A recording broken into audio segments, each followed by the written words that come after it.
you within 2 miles, Oh, 3 miles from Where here. is it? It's the closest between little town. Kerrville, Junction, Del Rio. Okay, because we go to our friends, my parents' friends have a farm in Grapeland, Texas. Oh. Grapeland, but what part of That's Texas? close to, maybe that's East Texas. I don't know. West Texas. I don't know. It's close to Corsicana. Yeah, that's more like northeastern. Okay. In that direction. Yeah, we're sort of like desert, hill country. Anyway, it's there's no one out here. It's very, very private, very lonely. But we like it. I mean, it's beautiful. Well, We've at least got you have internet mountains. there. We have to go to the road to get internet when we're at the Oh, yeah? When we bought and built this place in 1995, I didn't even think we would have electricity. We didn't have electricity. We built it by hand and with a generator. And oh, wow. now we have power, we have a phone, we have internet. So now that our children are gone, we can come out here and stay for a long time and still work. We both work from here for hours today, and then we can go out and take walks and not wear a mask and not see anybody. And, and then after about 2 weeks, we go back to town and do laundry and, get groceries and see the friends and neighbors. So how far of a drive is that for y'all? It's 3.5 hours from Austin. Mm-hmm. Wow. Yeah, but it's a quick 3.5. I mean, if we go where there's no traffic, we're here in no time, really. Yeah. So, not bad. From Austin to Houston, I mean, how many hours? 3 hours. Yeah. In fact, I think it's gotten faster since we were in high school. I mean, now from my house to my mom's house, and she doesn't live there anymore, but I like 2.5 or less than 3 because it's just faster. Yeah. The speed limit is faster and anyway. Yeah. My mom still has the house there in the neighborhood in Haddington. She doesn't live there. She had to move to assisted living about 6 months ago. Yeah. And the house is empty, so I can go there for a few days at a time. I'll go there and stay and take care of her house. And we're cleaning it out. Now that she's not there, it's easier to clean it out. Yeah. My sister lives nearby still, and we'll meet over there and like start throwing stuff away that we could never throw away when my mom was there. But we're like really getting rid of stuff because we know the day is coming when we're going to have to really get rid of everything, we just want to get ahead of the curve. Yeah. So I go there about once a month for 3 or 4 days and stay in the old house and work with my computer. Yeah. So will y'all wait until she's gone till you sell it and stuff, or? Yeah, no rush because it took us, she should have been in assisted living 10 years ago and she just went there 6 months ago. So we can't do anything very quickly. She still has in her mind that if she's gets better, she can maybe go visit her old house. And I don't know if she'll ever go back there, but her health is not good. But she needs to know it's still there, and we'll see. Yeah. We're in no rush to sell it, but that day's coming. Yeah. Mm. Well, my mom's still driving. My dad was until about a year ago. Wow. Yeah, but he got still driving. She got lost. My mom is fine. But my dad, about a year ago, he got lost. Yeah. Oh my. And the second time, my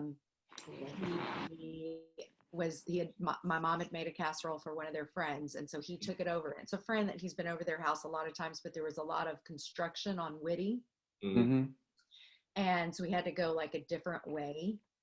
And he got turned around, and so he was just like stopped in his car, and he had his window down, and he stopped a woman, and this is in Houston, Texas, and she said, why are you waving me down? And she actually stopped. I mean, that was a sweet old man just waving at me, what I would have thought. Yeah. And but she stopped and she said, what do you need? He said, I'm lost. And she said, well, where do you live? And luckily he knew his address. And she said, oh, I have some friends that live right down the street from there. And she drove him. He followed her, and followed her to his, Wow. to our street. And then once he was on his street, he knew where he was at. And but he'd just gotten turned around. And so that was when the second time happened. He was like, I'm not going to drive anymore by myself. And so most of the time, if they're going somewhere, mom just drives now. So instead of telling him how to drive. So. Right. It's better that way. Yeah. Yes. She's always been very good at that anyway, but now she just drives. So but they they don't get out a lot anyway, especially right now. They're not getting out hardly at all. She did finally resume her Mexican train dates with her. There's like 3 or 4 or 5 of them that get together and play Mexican train, her other friends. And so even during COVID, she can get together with friends. they didn't for a long time because I threatened her with an Yeah.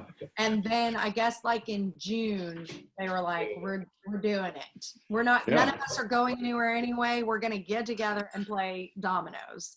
And so they started doing that. But then in like, I guess it was like back in November, they got together this Monday, like they usually do.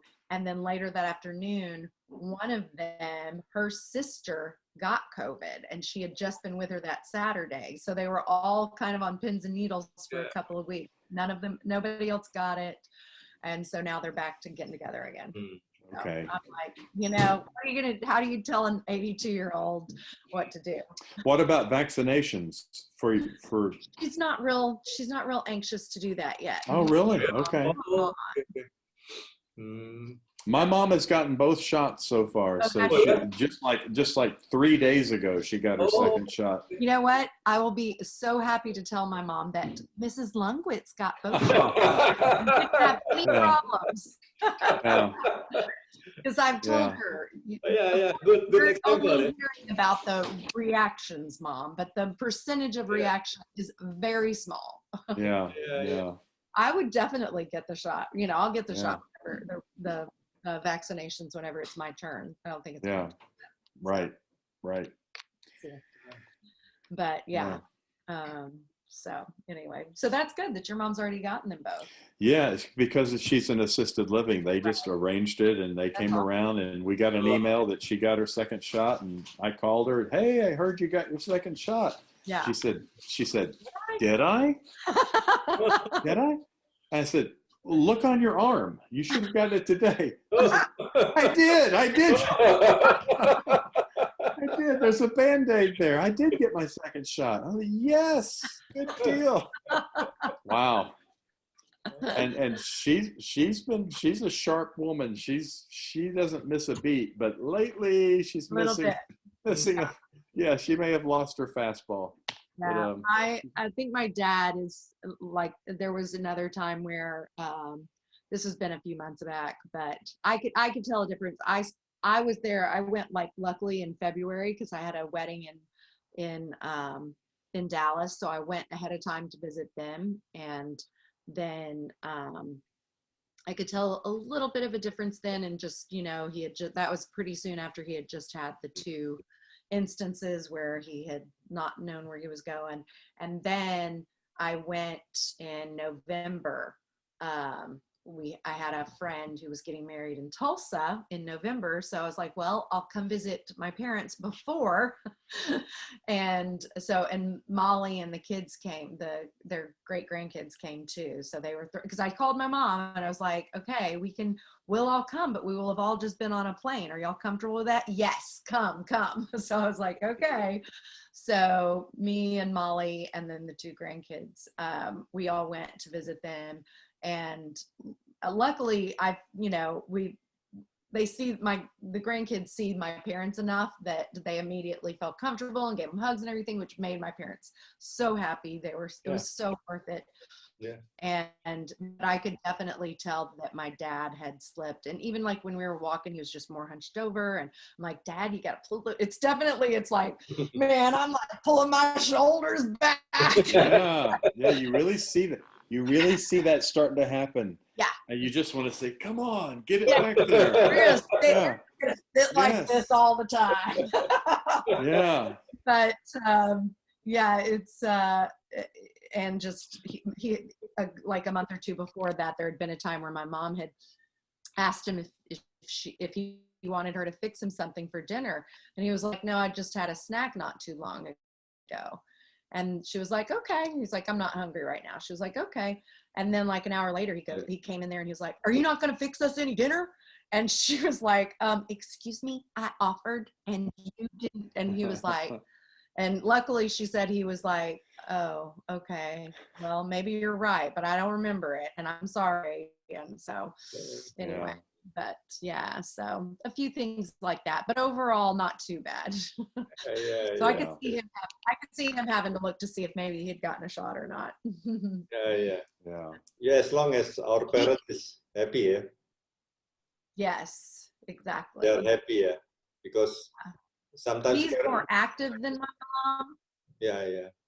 But she's got age on her side, and so yeah, I've been surprised to see him slip as far as, I wasn't expecting it. I thought because she had open heart surgery like 10 years ago. Wow. Yeah. She had like a triple bypass or something. I don't know. It was a pretty big deal. Yeah, for real. Which it was one of those things where they called me on Thursday night and said she went to the doctor and tomorrow they're going to go in and they're just going to do a little procedure. It shouldn't be any big deal. And I was like, well, it sounds kind of like a big deal. It's involving the heart. You're going to go, and they're like, no, it's not a big deal. And I was like, I feel like I should hop in the car and drive on down there. And they're like, no, it's not a big deal. And then I got a call the next day, an update, because I think it was just going to be like an angiogram where they just kind of go in and look. And then they're like, yeah, they're seeing if they can get a heart surgeon like right now to do bypass surgery. And I was like, I'll throw some things in the car and head on down. Luckily back when I still lived in Dallas. Yeah. So I guess maybe even like 11 years ago. So yeah, 11 or 12 years ago. But yeah, that was the scariest drive. She was in heart surgery as I was driving down there. Wow. Yeah. So that was not fun. That was not a fun drive from Dallas to Yeah. Houston. Probably made a better time than I've ever made. For sure. So, I figured I had a surefire excuse if I got pulled over for a ticket. Yeah, for real. I thought I'd be able to talk my way out of that one. Wow.